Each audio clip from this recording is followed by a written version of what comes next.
रणनीति भी नहीं और राजनीति भी नहीं, यहाँ स्थानीय नीति बना रहे हैं। स्थानीय नीति का हम लोग प्रारूप बनाए हैं। आज से नहीं, जब से झारखंड राज्य बना है तब से हम लोग स्थानीय नीति का जो है ना खोजबीन किया। झारखंड में, पूरे भारत देश में कब स्टेट रिओर्गेनाइजेशन कमीशन बना, राज्य पुनर्गठन आयोग, उसका अध्ययन किया है।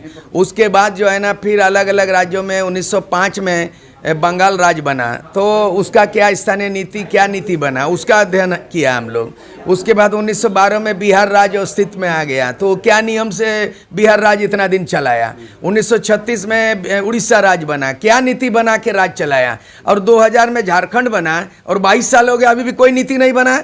दूसरी बात है कि झारखंड विषयक समिति भारत सरकार ने बनाया। उस भारत सरकार में क्या अनुशंसा किया, भाषा, संस्कृति, स्थानीय व्यक्ति कौन है, ये तमाम चीज़ का अध्ययन किया।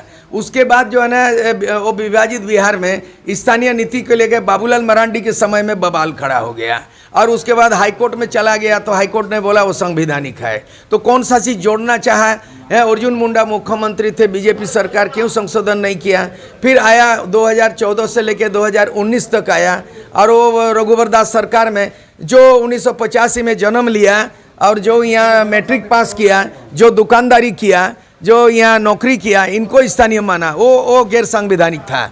और उसके बाद इतना दिन के बाद जो है ना हेमंत सोरेन पहले बोला कि 1932 लागू नहीं हो सकता है और ये हाईकोर्ट टिकेगा नहीं, लेकिन आनंद फानन में हड़बड़ी में गड़बड़ी कर दिया। 1932 को आधार वर्ष मान रहा है, आधार खतियान।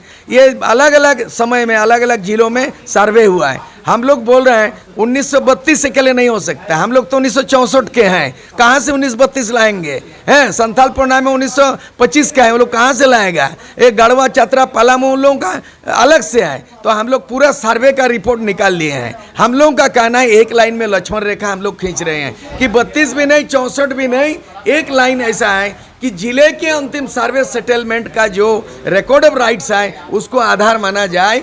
और ये आंध्र प्रदेश के तर्ज पर स्थानीय नीति बने। आंध्र प्रदेश में 3rd ग्रेड 4th ग्रेड नहीं है, ये सिविल सर्विस स्टेट का, माने उस राज्य के top to bottom IAS IPS छोड़ करके सभी कैडरों को लिया जाए और इसको भारत का संविधान का अनुच्छेद 371D में उसी तरह इसको किया जाए। और जहाँ तक 50 से ज़्यादा आरक्षण का सीमा होगा, अगर आप 77% कर रहे हैं तो तमिलनाडु के तर्ज पर आप आरक्षण नीति बनाइए और संविधान के 9 अनुसूची में होगा। ये दोनों ही मामले राज्य सरकार के अंदर का नहीं है, दोनों ही मामले ये जाएगा केंद्र सरकार और केंद्र के पाले में भेज देगा। तो मामला 2024 में लोकसभा चुनाव भी है, झारखंड में विधानसभा चुनाव भी है, आनंद फानन में लिया गया, हड़बड़ी में लिया गया गड़बड़ी। ये मामला राजनीति तो नहीं हो रहा है।